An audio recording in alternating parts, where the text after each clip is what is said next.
Is it alive?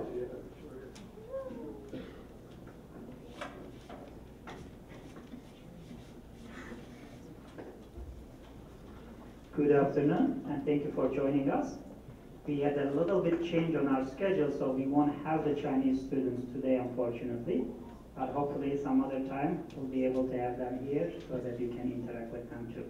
So I would like to start the program by introducing the Nobel Laureate School Visit program. The Nobel Laureate School Visit series is a brainchild of the Honorable Dan H.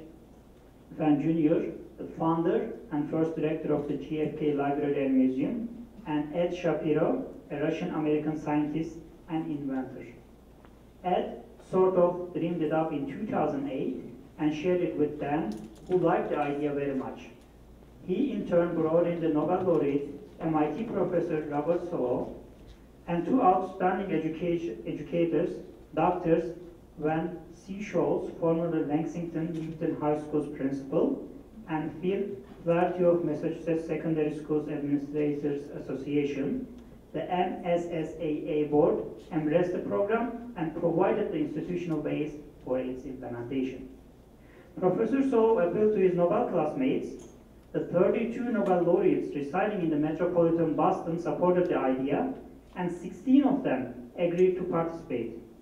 The main financial support for the series came from a team of 7 volunteers, their friends, and IBM Corporation. Dan Mosher of Somerville and Mark Linnane of Quincy have been volunteering a most reliable and comprehensive logistical support. And this remarkable enterprise commenced in February 2009 and so far has brought the Nobel laureates to 26 Massachusetts public and charter schools: Boston Latin, Cambridge Rich and Latin, Chicopee, Dennis, Everett, Holyoke, Ipswich, Lexington, Lowell, Dean Classical, Malden, Marlborough Advanced Math and Science, Medway, Milford, Needham, Nipmuc, Plymouth North, Quincy, Somerville, Roxbury, Suffolk, Toland, Swampscott, Thornton, Timothy Middle, Tobin Middle, Winchester, and Yarmouth. Today's celebration is their 27th Nobel visit of bringing the beauty and fun of science to the Massachusetts schools. And Ed Shapiro, welcome again.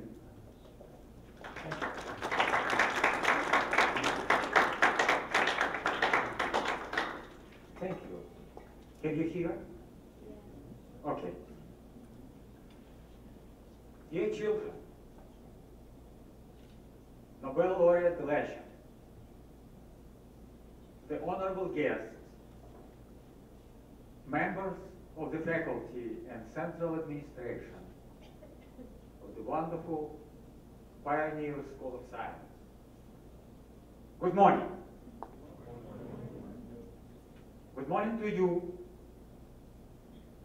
the knowledgeable panthers of Everett. My name is Ed Shapiro. I represent public charity, which brings Nobel laureates to meet with school students.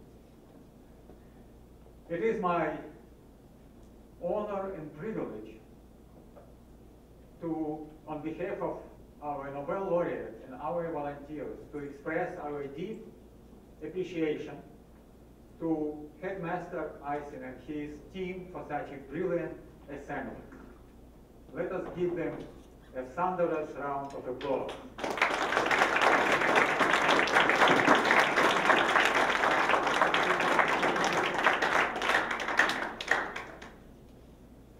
You Nobel guests, we all have a passion, and I would like to share our passion with you. This passion is to inspire you, today's young academic studies, that you persevere in your learning, that you push yourself beyond what you believe your limits are.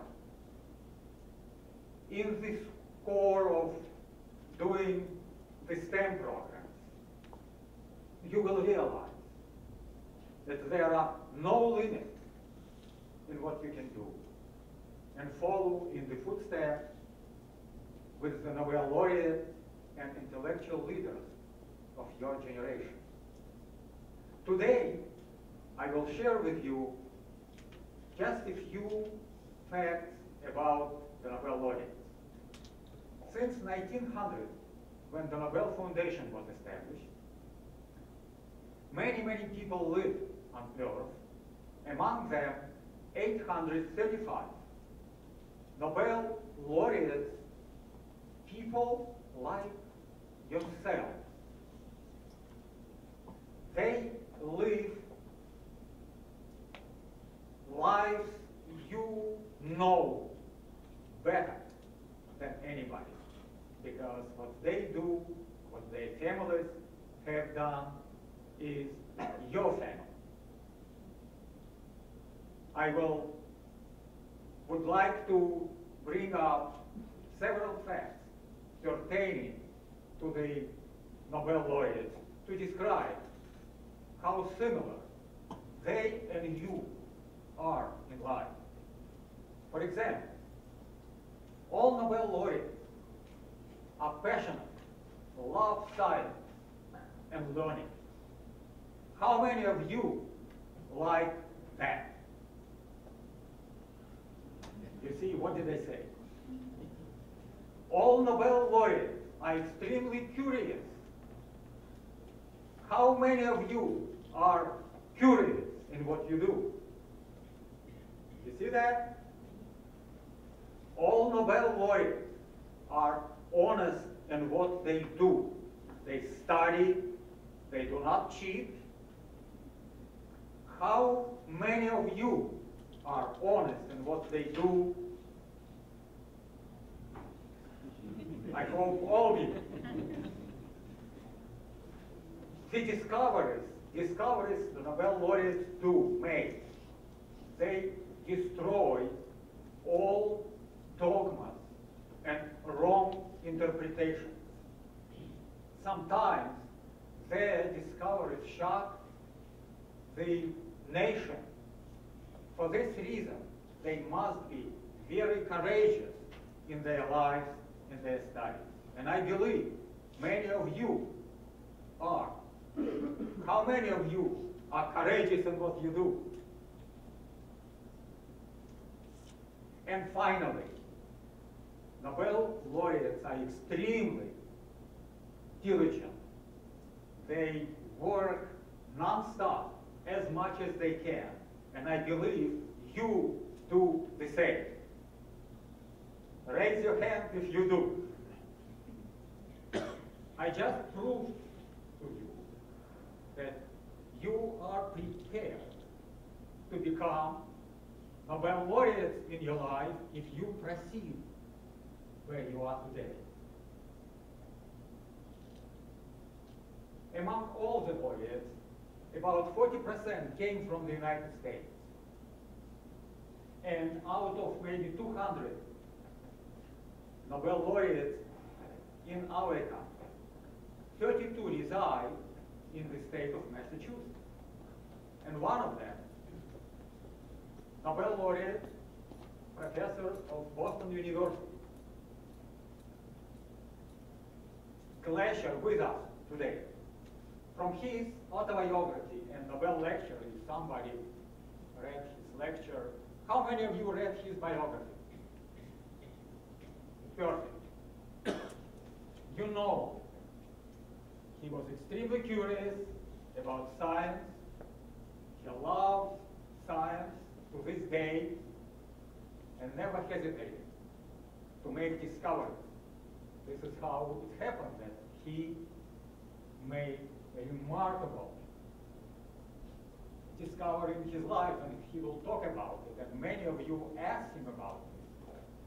So let me give you the Nobel Laureate role model, the 21st century's intellectual hero, BU professor and wonderful person, Sheldon Glashow.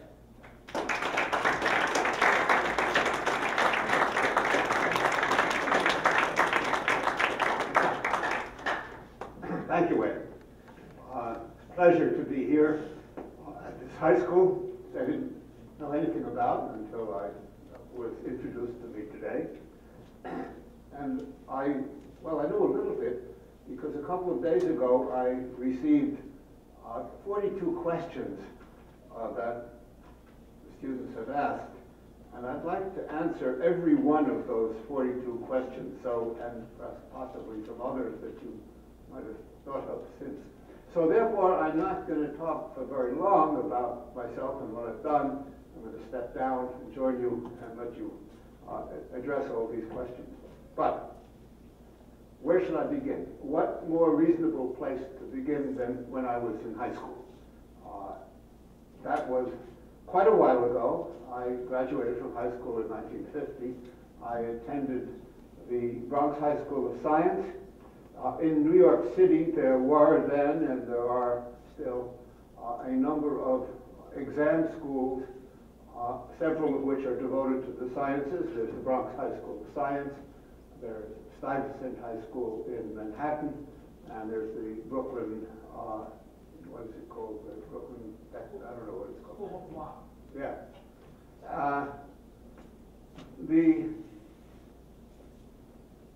The students were not all interested in science. They just did well in this silly exam to get in. And the courses in science were actually not very good. The Mad Dog Tyson, we called him, because Mr. Tyson was the teacher of chemistry, and it was kind of a smelly course. We made smelly things in school and learned a few things, not very much about chemistry.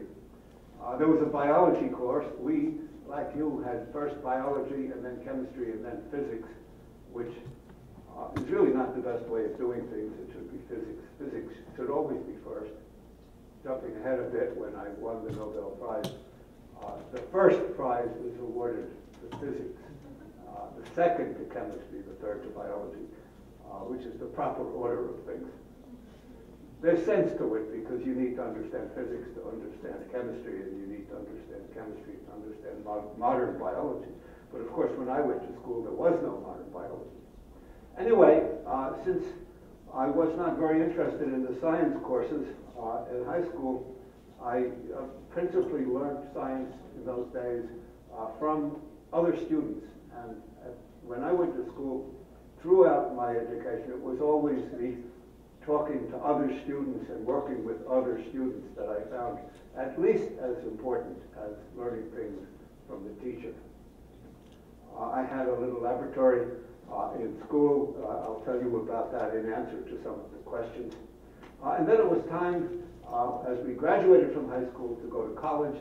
And so I applied to a number of schools, including City College, because I knew I could get into City College. That was the guaranteed safe school. A very good school indeed, the City College of New York.